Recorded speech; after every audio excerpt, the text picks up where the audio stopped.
అసలు నీకు పౌడర్ అదంతా ఎందుకే వేస్ట్. ఒరిజినల్ వెళ్ళు కన్ఫామ్గా నీకే వస్తుంది ఫస్ట్ ప్రైజ్.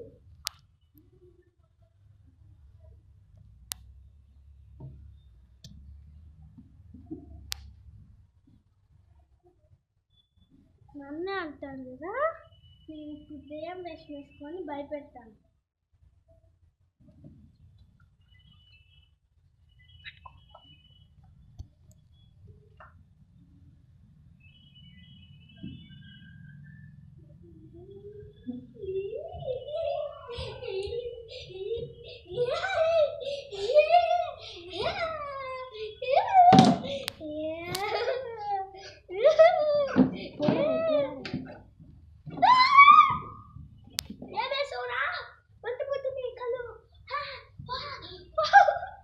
అన్నయ్య ఆపన్న అసలుకి మొత్తం పౌడర్ మొత్తం